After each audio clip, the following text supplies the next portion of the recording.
Ba ben nyonso yaka sokozana moyen.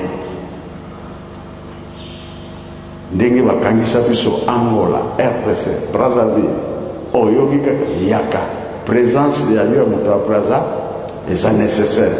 Présence ya moto Angola c'est nécessaire. RDC nécessaire. Toyokani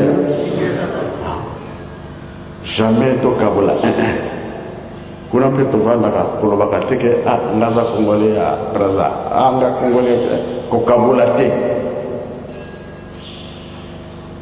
na lingomba frontière ezali te frontière ezali mabota nyonso tozali kaka moto moko suko kaboli na miso nzambe za malamu te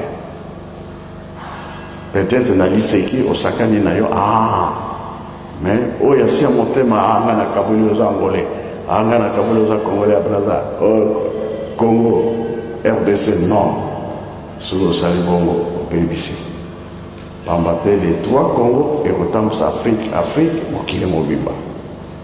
Alors surtout tout ça wana ndeko sa biso mokili moko bongisa yango kimia to sengi entre le Congo, le Zaïre, l'Angola na mikili nyonso tulingide tuzana biso kimia surtout biso batoto kumi tozalaki na biso esika moko me mongoni ayaka kokabola biso. Le Congo ezali Zaïre, Zaïre ezali Congo ezali Angola, Angola ezali Congo ezali Zaïre. Tika te okumisama na kolo mina seko na njutu pe na milimu na biso kimia na kati na Afrique mobimba, Europe, Amérique, Asie na Matei. Nous avons vu sa lumière, qu'il nous fasse vivre son bonheur. Vous avez toutes les chances. Mais tout d'abord, on peut vous nommer avec n'importe quel titre.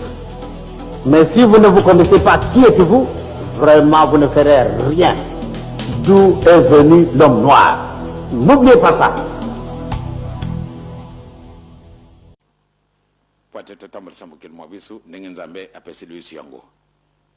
Kasi pana tina de l'orgueil il faut ngai mutwana yete yekuna yete il faut ngai kaka sokoto sale ndenge wana nde ngai kaka moyen ezalite to yiba malamu ete oyo pe azali nzambe lokola ngai moko sokoto pesa na ndenge wana kido antuka tata nzambe na koli Yesu ni musantu akosepela biso sinona tokosenga kimia na kati na mukili mwa biso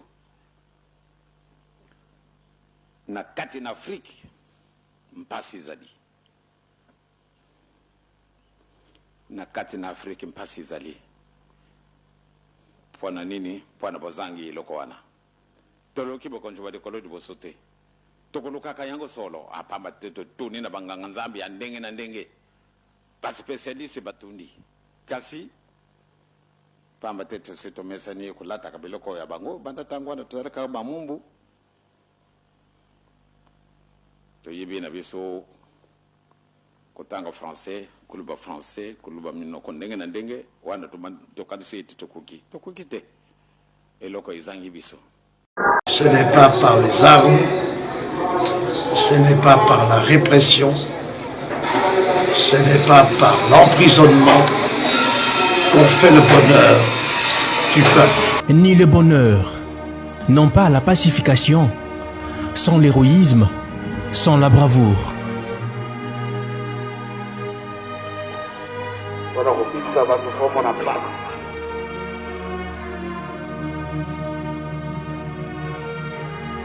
« 1921, Papa Simon Kimbangu, lui, ne servant pas de subversif, mais plutôt un envoyé spécial du Seigneur Jésus-Christ au peuple opprimé, peuple négligé.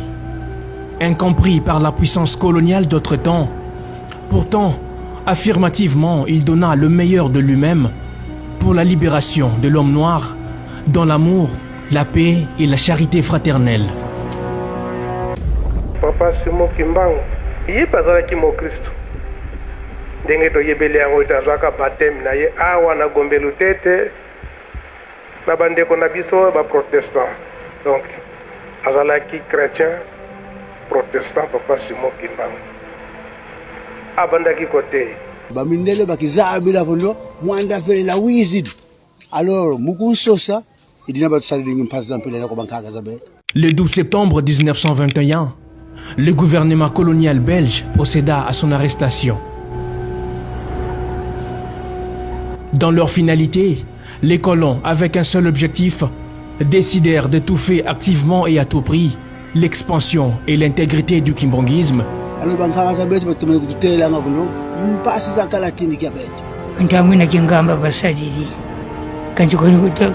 Bedu baada katongoto za bakafu kingamba chocho chanchanchasa orike nkumba tate kimbangu bukabagama chimbunza maudia pensio kinapankwa sala kabazuleleko lumuyanka bantu bizi mukama izisosa bantu mukenga tiniki baka bantu bele baneti bipoi zimale munankamba ziyakide yawo mama tata ontela bawu bainda munankamba baboko ngamba gata munagata bobayenda mundelo kubatelevo kulugozi tokwenda neti bizitu di kuna lugozi baluaka kuna lugozi ebapikili yabe namekuza kubika na lugozi ya lugozi fe ya mbanza ngungu ene kuna kubika na mbanza ngungu baluaka kuna mbanza ngungu mundelo babokele bayenda vopikilu yabe namekuza kubika na mbanza ngungu ya mbanza ngungu fe ya nchona mbata kanzi munakati mumuna kamuna kwani zidokimako matadi kwani mwe tu muna kesi wa nata matadi kwani mbile yoga bangamba ina katuka kana mbanza ngungu wapi ba beto yae babikiri yabe namekuza kubika na nchona mbata ya nchona mbata fe bakiri ya mbanza ngungu kashibari kuna bilu akidewe bayokese mukubaga angaoneka kempasi mebunne chimpe donge kulele tuulako kalulu yalu ba message wo benina beta kuna kulutu adis bajilwaka ayinkisi njira zikangamane tetu asabuka laisser passer boba ou laisser passer nkatu ba futu idaka kwa nsona mbata yebisitu byao bere baka laisser passer boba yiza basabuka baterere nkuzu banjo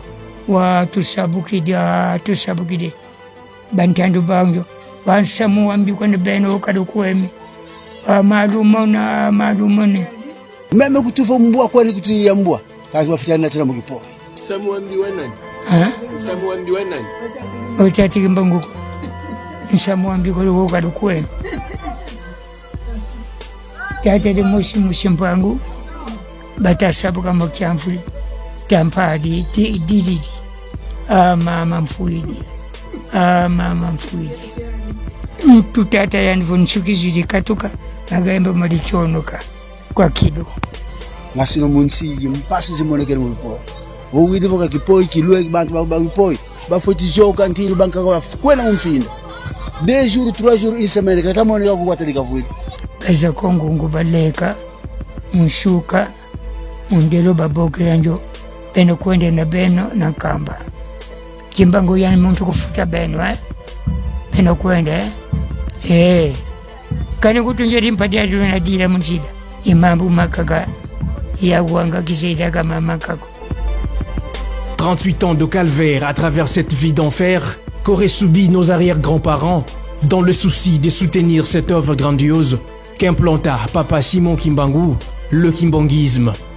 38 ans diro bazofukama bazosambela bazolela bazokosenga na nzambi ya mpungu a restaurer l'Afrique bongo na sima nde aya kozongisa sikoyo biso na esika tozalaki soki asangisi libota wana royaume Congo ekomi restauré.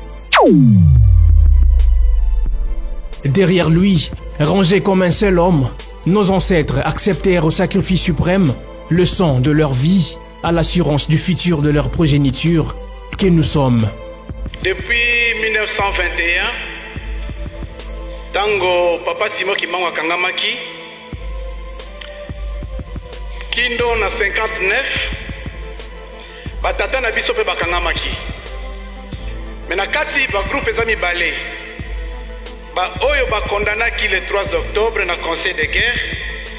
Na ba mususu bazalaki condamné le 22 octobre 1921. Faute de tendances culturelles encastrées par les prédateurs, la jeunesse africaine vit dans la grisaille. Mundela tikeli biso ba mangomba na yena kati Afrique. Et biso tu se corrompre. Donc bazana ba esclave. Jeunesse dans l'ensemble au bazana kilelo. Na benga ba roli bisanga na benga ngoli boba. Zaki pour ma folie moko bo. All these years, in many conferences, in many summits, but we have not seen where to bring this solution. Perdue de son référence, elle ignore et met en doute leur Dieu, rejette sa propre doctrine et met dans les oubliettes son histoire. Roi Léopold a milobela kadia na basango na ba pre banani ba protection ba yaki yalobaki na bango ni boke ko laksa bango nzambe ke po ba yebi nzambe bosiko yo muto yekoli otangi mwa mingi okomi musika na betype soki ozoko comprendre te que no il faut longwa na buju na buumbwa Nzambe ayepsi Moïse rappeler na ba jeune oyo parce que ba jeune o bazalaka te bamonaki makasi na ngao etango na bimisa ibana Israël na Egypte te mingi babotamaki na nzela misu bazali bana mikie rappeler bango ke mibeko oyo ezaka mpona batata na bango te mais ape mpona bango bato bazali lelo et Nzambe asengaki confiance na obéissance. One thing I want to draw attention to is that in the book of Deuteronomy, all what it says, on your way to the gate, do not ignore the past. Na book ya Deutéronome ezoloba ke tant bozo ke les liboso na futur bota la sima. Donc tant bozo ke les liboso bota la pe na sima. So what it means is that the history around Nkamba is very important. Donc izola ke histoire ya Nkamba ezali très important. And the story of the lives that has lived here is also very important. Na be histoire ya ba vie ya bato oyo bazalaki dans le passé ezali très important. Alors qu'un peuple sans référence semble une politique sans soubassement, bien sûr, un peuple sans référence ou histoire, un peuple sans âme, un peuple mort. Parce qu'un peuple a un repère historique, on commence d'abord par là. Pour nous, tout le monde a histoire na bisoté. Tout le monde court derrière le vie matérielle. Sa voiture, son bandako, tout ça. Des poteaux, tout ça. Vie familiale veut bien au malambe. Alors papa, il y a aux hommes à la base. Maintenant, il y a le Sengi était histoire de base. Il y a Moutou Oyo. Azali ko sakola ngo imo papa simo kimbango pe eyebana. There are very great lessons that we all have to learn. And let them inform us as we make decisions into the future. La jeunesse, vraiment un appel à la jeunesse, appel à la jeunesse pour vraiment, pour revenir encore à votre question, au bout de 300 ans, je crois que c'est le moment. Mukili alobi ningi nzamba zo pongisela ngo jeunesse wana nde muti kutambusa ngo yango to bengi yango ezali espoir to pe likia na kati na Afrique yango nde kutombola nkita ya Afrique mingi to botami après. En 1921, tozalaki te monene ya tata Nzambe monanaki na lesi na le 24 décembre 59 tout comme le 30 juin 60 tozalaki pété. Ba koko na biso batata na biso baso wala kiso mapango ba yeba kiteke biso to koya. Omoni biso pe ba jeune auto si to comprendre tozo banda. Ba o bazali banda so ta comprendre yeba kango bien que non atika la muumbu te. So ki ozo tika la muumbu do ke sa faute non? Pour tout long tout libérer l'Afrique, il faut que les jeunes se verser vraiment dans la culture, dans le sens où dans le coco, tout ça prépare l'histoire de Papa Simon Kimbangu, na makambo azali kotinda biso ya boni ngombe ke bisala ndesi ko to libérer Afrique. La balle est vraiment entre la main de la jeunesse. Ezali ka te révolution politique bokena ribo niko sala ba manifestation banoko défiler ko tambola wana ndebola ki jeunesse non. Jeunesse nde makambo zo tema na nkamba yango ndiko sunga jeunesse na biso nyonso moke mobile. Tant que ça na papa si moi c'est l'introduction papa mais comment ça va développement mais tout ça comme makambo mingi mais soki bato bazo zwate soki jeunesse ngo wana ke zuite et vous allez regret et vous allez effacer. Maintenant la jeunesse doit elle-même faire un effort pour se libérer parce que moi lelo soki papa zali côté ami au sensible ba jeune parce que makamabe mingi ba jeune ba salama moi. Tu vois nzela ya kobina ba jeune nzela ya ikobo mingi ba jeune nzela ya masanga ba jeune nzela komela ba makaya tous ces mauvais comportements c'est la jeunesse osoki jeunesse atiki biloko wana bango le bakobundela mboka sesengeli te biso baye tobotami nsima na ye ya papa Simon Kimbangu biso bato tokobota mpe kokolisa bana mikolo oyo toyeba nini tokoki kolakisa bana na biso ndenge balakisaki biso.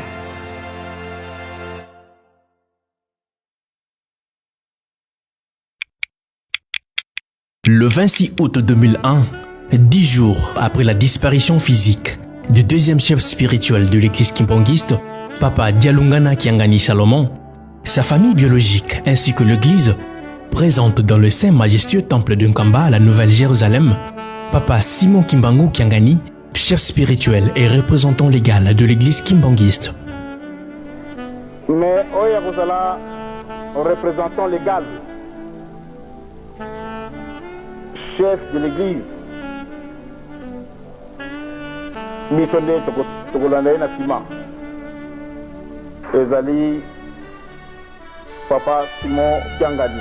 La doctrine kimbanguiste considère et affirme que c'est lui, l'homme du 12 septembre 1887, Papa Kimbangu.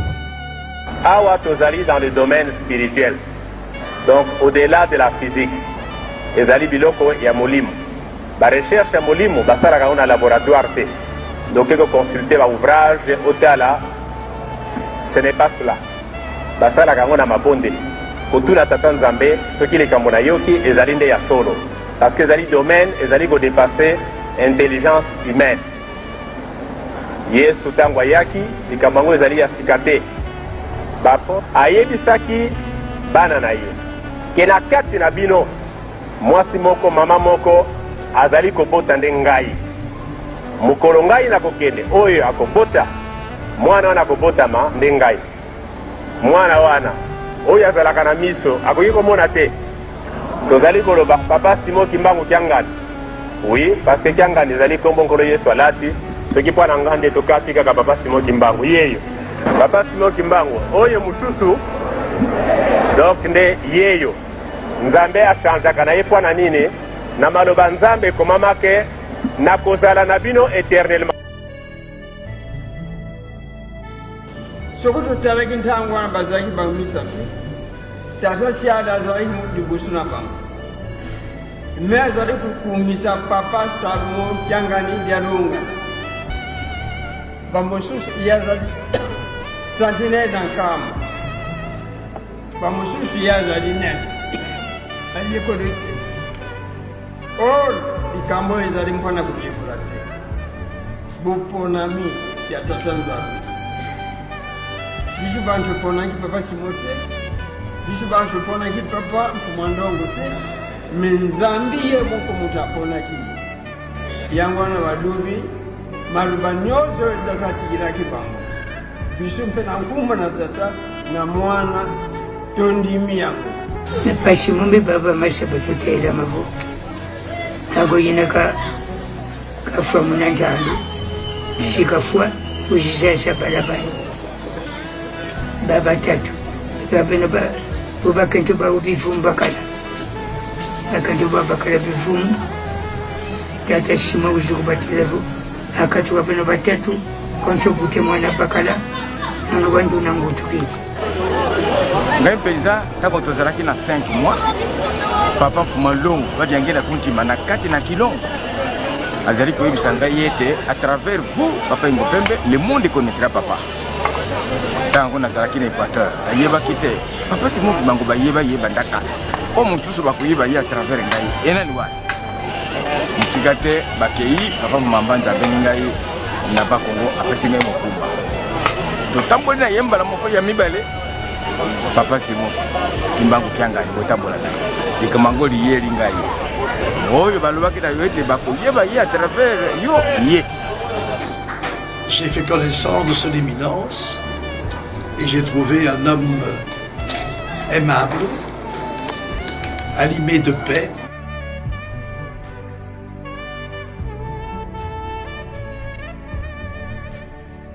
nakolobela bino masolo nazalaki nango na Marie Mwilu alobaki na ngai abi Ndati Temboso ngai kaka mwana nazalaki na chance ya kozala esika tata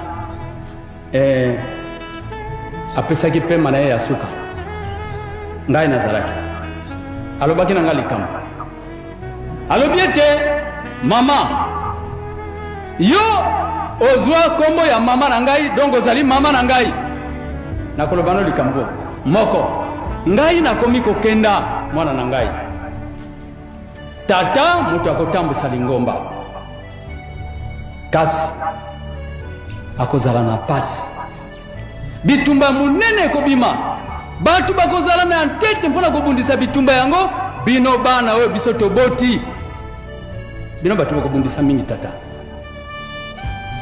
yo mama napesi yo matei komeka kozala sima ya bandeko na yo te zala sima ya tata mpona nini tata kozala ye moko me akolonga bino nyonso mpona nini mvwala ya Yesu ekozala na maboko na ye buga izili papa Simon na tawuza pasi roso na jeune na izili mo banka za botelo utamuna mwana una babokela nga Simon Kimbangu mfumo wa dibundu ndi kumtwala yale kuza simba dibundu yale kuza yale dibundu jeni yale Simon Kimbangu ndo wafamu tandu yale ndo tabuna ndo takuza teko ndi hiki tu serious ndio kumtwala sila mona tout peut ça papa Simon Kimbangu a confiance mwana nde tokozala ba jeune oyo azokana kosala na bango.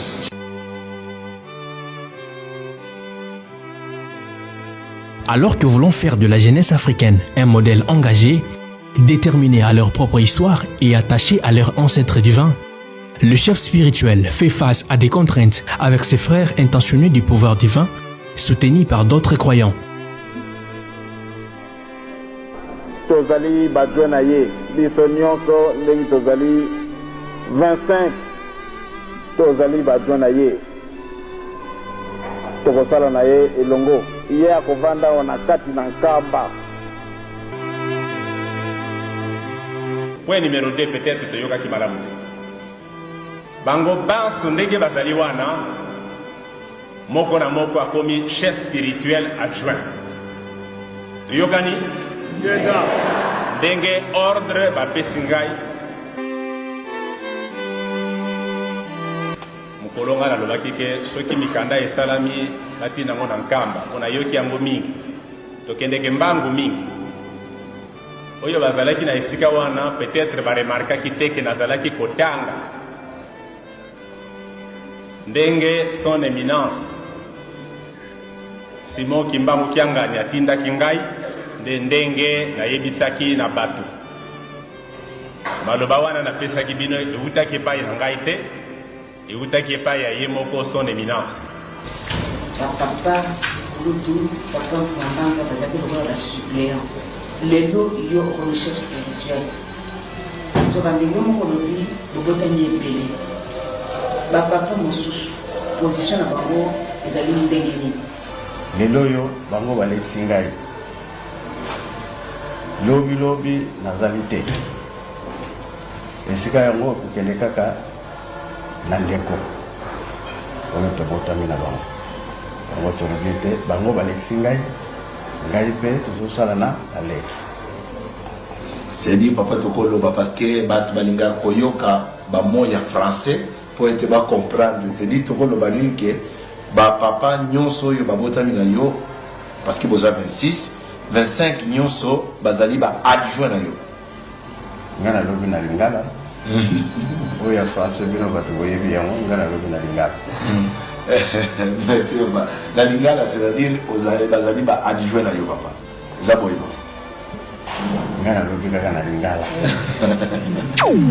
À l'instant même, il constate l'obstacle. Papa Kibanga Bote, Papa Kulut. Eleloyo, Papa Kulut atikali kobota biso. Eza passe kasi Zambia lingi bongo. Pamba ke bino bozala ki kosala na ba papa. Mais depuis le 16, ah bon?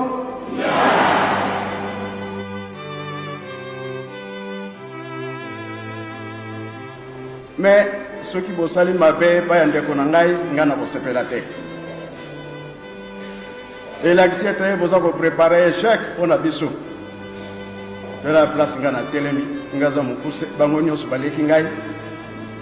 Ceux qui n'ont pas mal de déconangaï, est-ce que vous m'en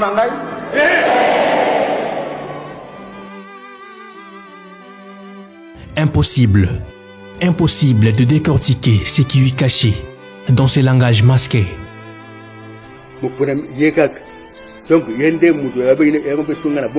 été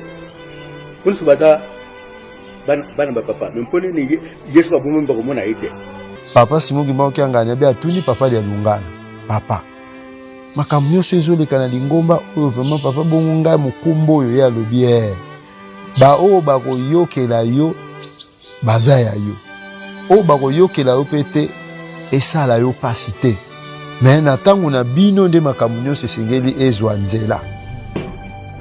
Le 8 juillet 2002, d'urgence, le chef spirituel, Papa Simon Kimbangu Kiangani, convoque une assemblée générale pour une autopsie.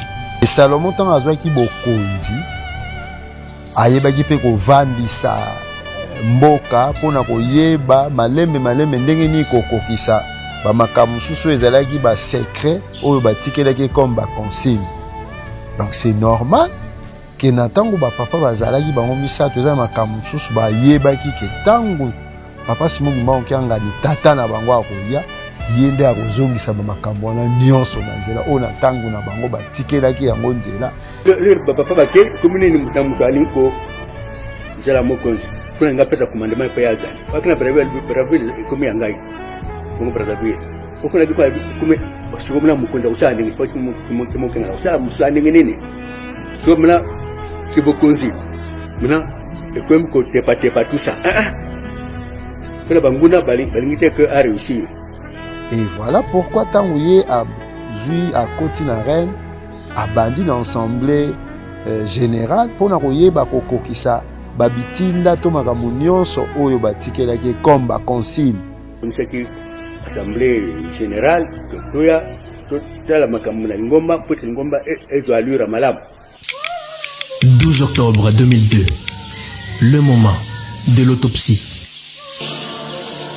C'était difficile à l'époque que de comprendre. Pour le moment, comme nous le savons déjà, nous ne devons pas produire donc des choses avec des incertitudes. Mais plutôt, c'était difficile de comprendre comment ils sont frères biologiques du chef spirituel, mais ils viennent d'être éjectés de l'église. C'était difficile à comprendre, mais maintenant que nous le savons, nous devons le dire haut et fort que Dieu a choisi une descendance, la descendance Papa Dialongana. Donc, c'est un peu ça.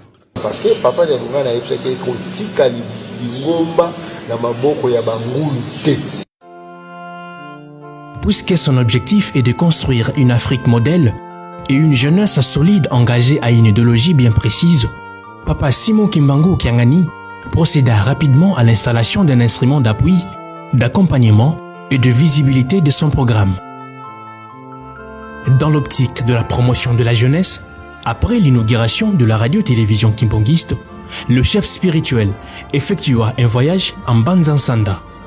nkolo Yesu ntango amonaki ke mission oyo ayelaki elingi ekokisama abandaki koyebisa bayekoli na ye makambo nyonso oyo ndenge ekozalela.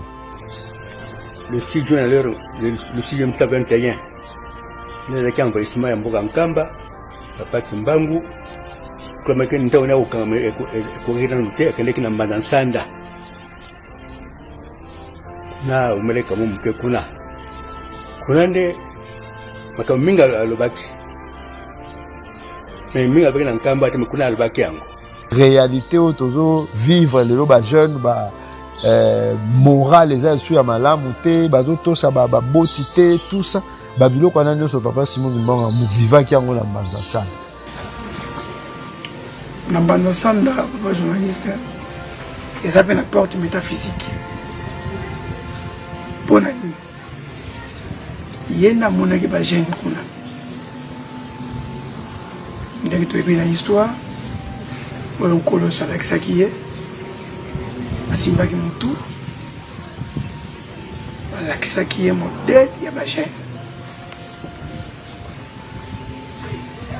ndenge bagene bakozalela ndenge bagene bakotambolela na bagene oyo ya kalakala c'est-à-dire ndenge bakusha bagene nyonso voilà na mokuse ya mwana parce que kuna nde ya koteki na badimension mosusu na porte métaphysique akoti a découvrir kusha bagene wana nyonso tokolandaka yango na maloba na ye moko papa likambo ya liboso papa alobi na bikeke nyonso nekeke liboso bato tolongaki te ya mibale tolongaki te ya misato tolongi te oyo ya mine génération ya suka 5e eza te mais na bagénération wana nyonso bato bazalaka la base ya pasi oyo eyaka na mokili nde bajeune e papa abandeli na mokolo bajeune basengaki bolimbisi. Pourquoi? Parce que na slogan bazoyebisa biso jeunesse eza espoir de l'église. Voilà pourquoi papa ke kobandela na mokolo oyo bajeune, c'est un message fort pour na éveil ya conscience ya bajeune poto yebake oui papa aza na biso posa. En 2004, papa Simon Kimbangu Kiangani se rendra dans la province du Bas-Congo, l'actuel Congo central.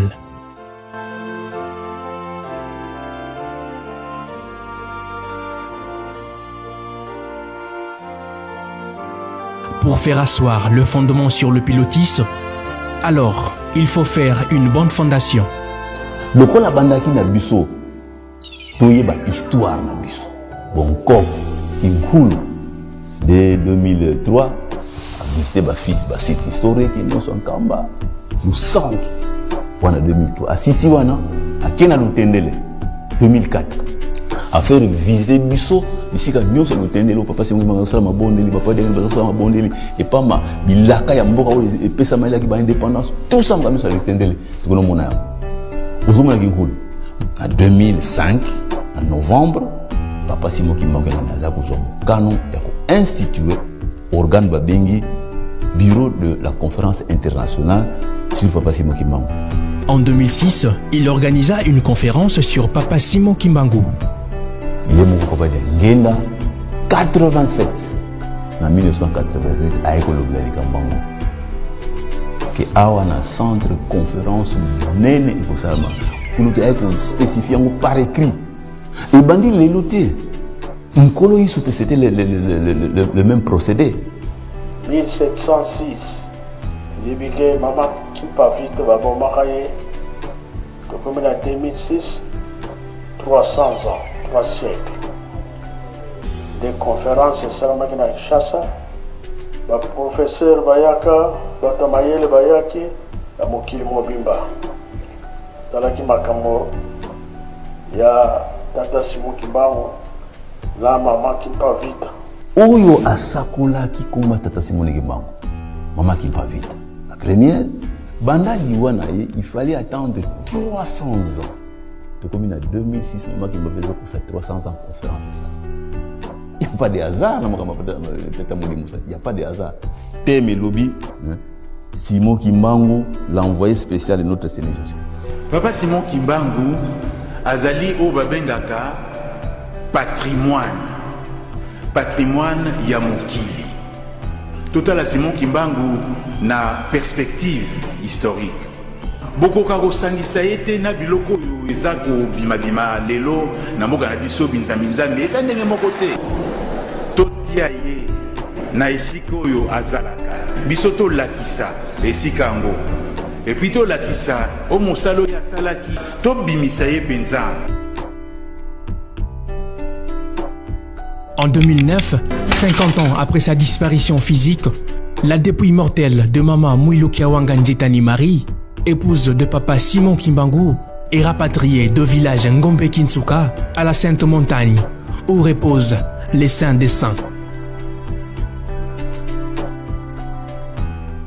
En 2011, pour la seconde fois, la grande conférence sur papa Simon Kimbangu aura lieu au centre d'accueil kimbanguiste et de conférences de Kinshasa.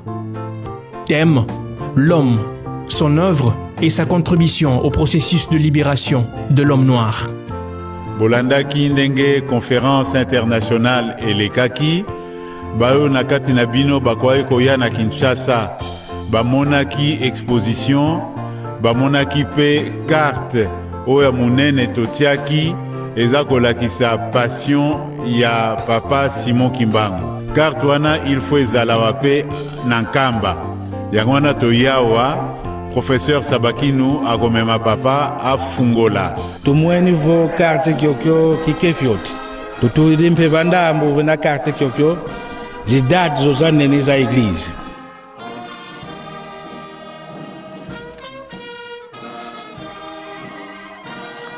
Nous avons intégré dans cette exposition cette dimension importante.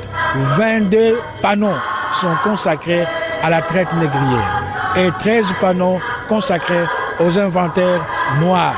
C'est pour dire que les Noirs aussi ont contribué, non pas seulement dans le passé dont nous parlons dans l'histoire africaine, mais aussi aujourd'hui et dans le passé récent, au développement de l'humanité grâce à leur savoir, grâce à leurs intelligences.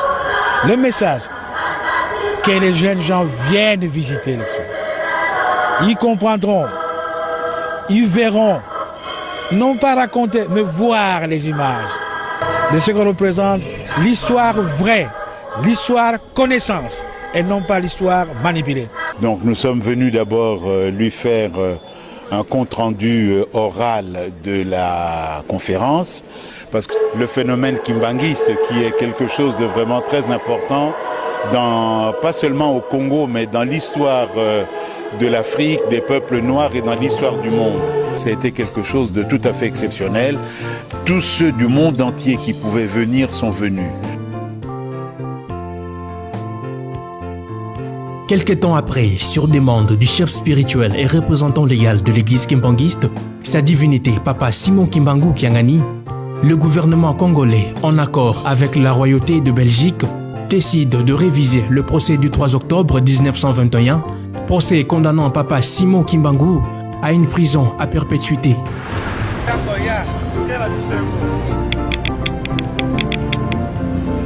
La haute cour militaire rend le verdict.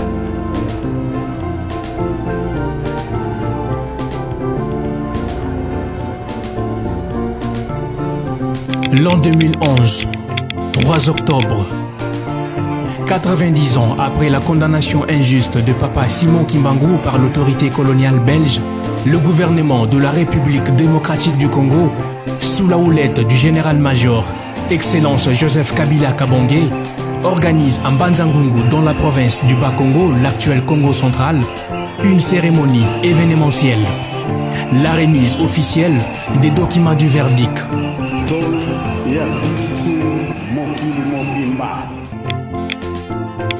En 2012, Papa Simon Kimbangu Kiangani accède à une autre piste, celui des séries des centenaires. 65 ans après la période tolérance, le 12 septembre 2023, date marquant la naissance et l'arrestation de Papa Simon Kimbangu, le chef spirituel et représentant légal de l'église kimbanguiste, Papa Simon Kimbangu Kiangani, tourne son regard aux vaillants vainqueurs, autrefois sacrificateurs de leur vie, pour l'accompagnement de l'auteur du kimbanguisme dans son combat. Kimbangu akangami akenda mbanza ngungu bajije akangamaki ye moko te na bakoko na biso sikoyo tosali mise bakoko na biso awa na nkamba tokotonga ndako ya monene. Il lance le projet de construction d'un mémorial Nzoya Bankole pour les immortaliser. Soki mutu o reconnaître nanu mutu te. Donc c'est que ça gana na makantina yete. Or awa ezali ndako ya bokanisi ya baye. Ba pesaki maboko na papa Simon Kimbangu. Ba kufaki pona pasi ya lingomba oyo. Ba kufi pe pona pasi kaka lingomba teme, pasi pe ya mboka oyo. Kaka ya mboka oyo teme. Ya Congo babengi Congo avec grand K. Soki koko na yo papa na yo be mama na yo asalaka prison bongisaka déjà photo ya bien na kombo na ye makambo nyonso comme ça yango nde tokotya na ndako tokotonga ya monene.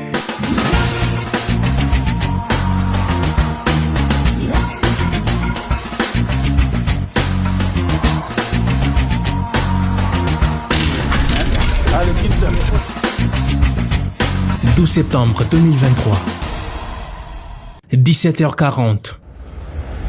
Pose de la première pierre par sa divinité, Papa Simon Kimbangu Kiangani. Bane sengeli ba yekola. Ba oyo ba yeba kite ke no ba koko na biso ba nyoko maki. Ba ko ya ko yebe na mona ndako wana. Ke wiya solo ba moni paso ba koko na biso. Yango ba benyango memorial. Zala fier likambo apesu yo na moto mwingi oyo likambo ya moto mwingi okendaka mosika te esilaka na nzela ya bisika osila na nzela. Éminence, que je tiens à vous remercier pour le confort moral, pour la spiritualité et l'espoir que vous donnez à des millions, que dirais-je, à des dizaines de millions de compatriotes de cette immense partie du monde.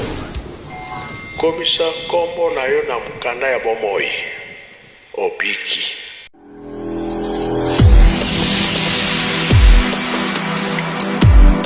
Kamba mutasali mise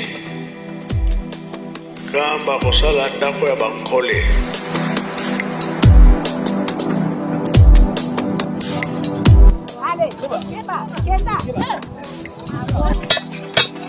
Sala danger, na soye sayo que tout à la contre l'été. Bon. Tela kaka mobali mtaza ko beta kuna jangwana omoni ko sali bongo. Fona ko réhabiliter ba ki fa to pandela ko reconnaître nano ba keno uba ko de bazalaka. Metamba kwa ko tuna biso ko de bazalaka. Nini ko la tsaba ko de bazalaka. Ano situ no boye papa motala histoire na biso ya. De mémoire na biso ya bango surtout et ko na kati anda kuona. Tata mokonzi ya pone alobi asali démarrage ya kosala ete yokota kuna na memorial ezongeli misala ya maboko bakoko na biso batongi balabala de Kinshasa na kadi na place na maboko na maboko mbongo te nini te lelo tandenge komi bonheur ya bato nyonso. La colline sainte d'Unkamba Nouvelle-Jérusalem dispose de plusieurs espaces pour ériger des bâtiments de grande taille. La question se pose au sujet du choix de la place prévue pour la construction du mémorial, choix porté par les conseillers directs du chef spirituel, Papa André Mbenzia Kiangani. En fait, explication, il y a choix, il y a construction, il y a mémorial awa. Le 6 juin 1921, pour na bokangami ya Papa Simon Kimbangu na maboko ya bakolon belge. Événement qui envahissement ya cité sainte. Le kuna, vous allez komona na sima ya temple na parc ya seconde étape ça pour ezalaki esika ange abimaki pona koya ko sauver Papa Simon Kimbangu ko arracher na maboko ya bamindele. Bamindele tant batali ete Papa Simon Kimbangu azali soute. Bazongi simi sukune esika batie pierre ya construction ya mémorial nde esika kuna bamonaki mvuti na Papa Kisolokele bamindele na kanda bamoni bango babeti masasi ezwaki Papa Kisolokele. Papa Kisolokele atala boye amoni mai nde mwa histoire na ntina ya esika oyo choix ya construction ya mémorial. Sika papa tia libanga mwanzile ezalaki wana nde bakitaka na ndimba mankonga wana histoire bamoko baza koyebisa biso yango nde eza komonana papa Simon Kimbangu Njangale ndenge nini nakikoluka esika ya panti ndenge wana. Donc ezali esika oyo ezali très historique yango etambule mo centre papa Simon Kimbangu Njangale afiko tia libanga wana nde misala mingi eza kosala. Le monde est secoué par un vent de crise touchant tous les domaines. Comment s'en sortir pour la construction de la Nouvelle Jérusalem? Et surtout, face à la construction de cette bâtisse qui ne peut pas s'arrêter malgré les intenses tempêtes économiques,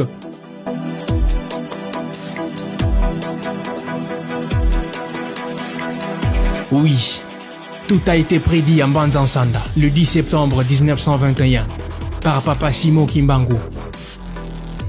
Il prédit que la misère s'installera à travers le monde, mais il faut en tenir ferme. Mémorial ebandi na kati ya pasi mpo naza koyebisa barome alobi na Romains chapitre 5 verset 4 alobi lokola bomesami kosala misala na bino na pasi bozala kaka na molende na pasi mpo soki bosalisi molende wana ekokomisa bino bato minene kuna liboso nde bokobiaka make bozali bilombe. Ndenge nini tozongela lisusu maboko ezali mosala ya tata Nzambe mpona kotala kondima na biso. Nzambe soki alobi pesi programme na Noe esala masuwa 20 ans bato mosusu balembaka me Nzambe alobaki na Noe moko kolemba te kokata na nzela te mosala na basali ti bato balembi batiki Noe na libota na ye. Alors bato ya mboka bayokaki kutu motema mabe obi Nzambe azokosa biso bakomi kosala babesoin na kati ya boite pendant 20 ans. Alors Nzambe na bonzambe na bino kola bosali boye abimisi makanisi mosusu malade edimi na mboka mobile. Mboka wana po malade wana lebre po kobika il faut que na basalite wana basukoli mboka mbakomi kokoya na basalite wana boite komi propre. 20e année sikoyo nde Nzambe Noe bokoti lokwa bazaki na molenge bakoti bo batiaki molende te bakufi bato basilaki. Nzambe soki alobi likambo ye asukisaka likambo na ndia te kini ekoma na suku ndenge mpe alobi na biso ke totonga Yelusalemi. Papa Dialunga na tanga naza kokenda obi natiki bino likambo mosusu te botonga kaka Yelusalemi. Pasi ezala te foto ya kotonga mboka oyo ozala kimbangisi ozala no kimbangisi kosala biso ezalika totonga Yelusalemi mpe te pasi na biso esili.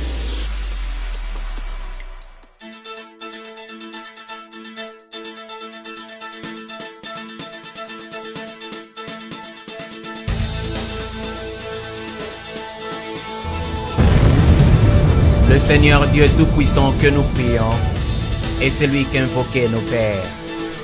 Nous nous souvenons que c'est au nom de l'Éternel Dieu qu'ils ont conquis notre patrie.